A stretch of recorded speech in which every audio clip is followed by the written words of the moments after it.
This is Memoirs of a Renaissance Man. My name is David Ahearn. Memoir number 79, Walking the Labyrinth. With every step I take, I plant a pillar of light. Adi Bachchan. March gracefully sweeps in, heralding the arrival of spring, and along with it the equinox as its gentle suitor. As the world awakens from the winter's embrace, we stand on the threshold of rebirth and renewal, a season to release the past and nurture the seeds of our future dreams. With hearts aligned to this blossoming promise, Adi and I rose with the first light on a serene Saturday morning, ready to embark on our cherished ritual, the monthly Labyrinth Walk, guided by Rachel Stokes. Rachel stands as a beacon of selfless service on Galveston Island, a rare soul who truly walks her talk. Each first of the month, she arrives with a rake in hand and spiritual inspiration flowing from her fingertips. Before the sun even crests the horizon, she is there on the shores of Galveston, ready to offer her heart and guidance to souls yearning for peace and equilibrium. Her heart is as boundless as the ocean, showering warmth and wisdom on those seeking clarity amidst life's shadows. She meticulously etches out the very labyrinth that invites all of us to come and pause, reflect, and rediscover our inner light. As 2025 emerged and January was in its infancy, Adi discovered the Labyrinth Walk online, and she began making plans for us to join this dedicated group of souls in elevating their consciousness. I, of course, had no knowledge of this until I was informed on New Year's Eve we had plans the following morning. "We're doing a Labyrinth Walk tomorrow," she said, almost giddy-like. "A what?" I replied, realizing I didn't have much say in this. "You'll see tomorrow," she said. "Mark your calendar." "I don't have a calendar," I responded. "Oh, good, then you're free." I was doing a Labyrinth Walk on New Year's Day, and I had no idea what the hell a Labyrinth Walk was. This was unfamiliar territory for me, and Adi was nudging me out of my comfortable cocoon in bed, urging us to enter the new year with fresh intentions. My friends often raise their eyebrows at my willingness to dive into what they call woo-woo adventures with Adi. "What does she have you doing this week?" they will ask. I shake my head, choose not to answer, and hope we can move on to talking about anything else. The truth is, they could never really understand anyway. There's a certain profound truth they don't know that was soulfully captured in that famous Toby Keith song. It's not about staying with the one you can live with, it's about staying with the one you can't live without.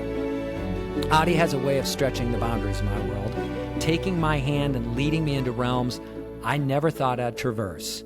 While I might not always tap my toes in eager anticipation as we venture to these events, the journey consistently uncovers facets of myself that would remain hidden if I chose the comfort of staying in bed. That brisk January morning, as we neared the seawall, the labyrinth appeared intricately etched into the sand, its spiral path inviting us to the shore, whispering promises of transformation. A small cluster of people, entirely made up of women, gathered at the edge, their anticipation woven into the cool, salt breeze. I quickly realized I was the lone man amongst all these women. "There aren't any guys down there," I remarked, not at all shocked by this revelation. "Does this surprise you?" Adi replied with a knowing smile. There was no need for me to respond to this. Men traditionally avoid such events. And then, to add motivation to the day, Adi added, "Maybe you could become an example to other men. You know, become a role model," she said impishly as she began walking towards the labyrinth.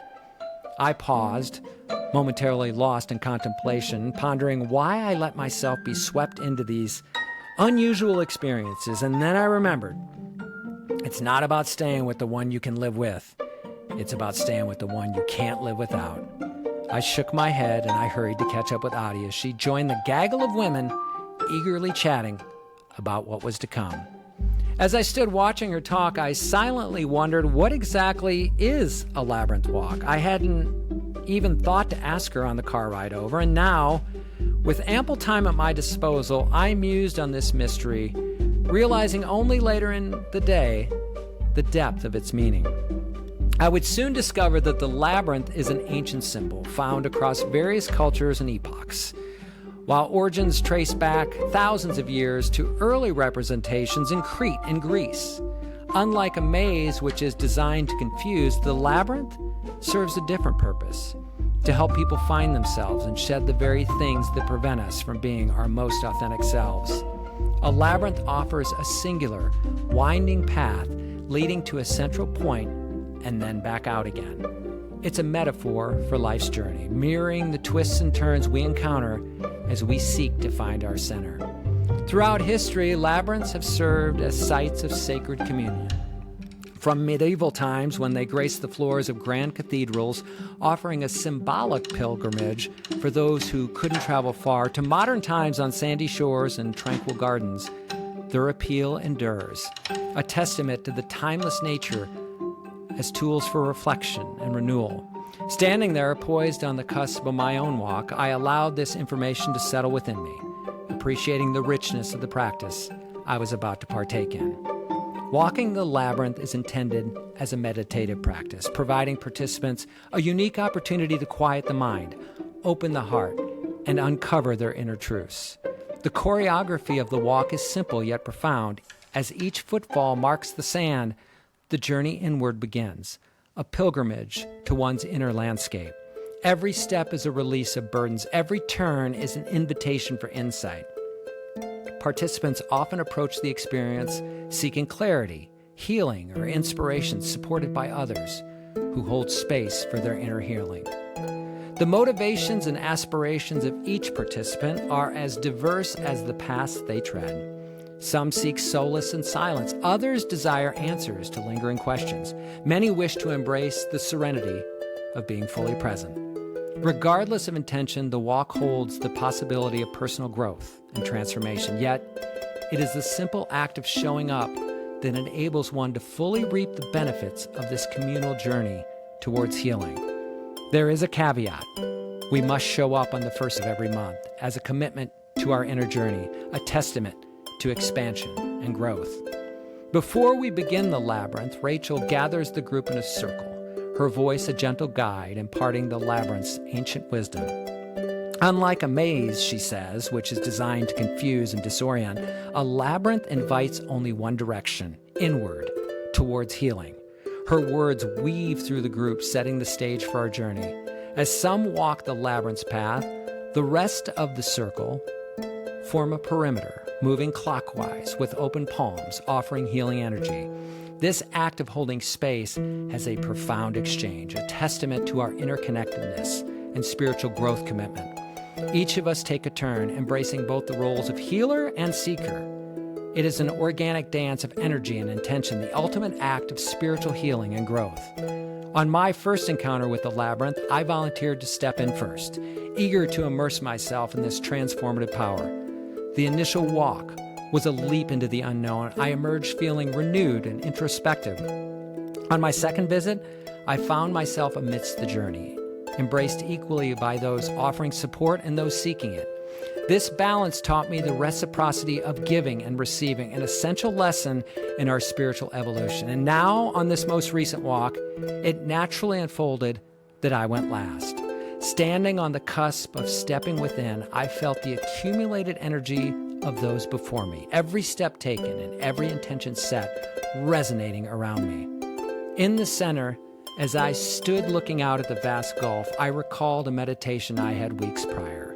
It was in that deep space of shunya, where no thing exists, that I remembered a deeply profound message that had been given to me. There is your work, which is the work you do on earth to provide for yourself, and this is necessary. It's important, but it's not the most important thing. The most important thing is the work, that work which you do for others, healing, energetic work that can help others on their journey. And then there is God's work.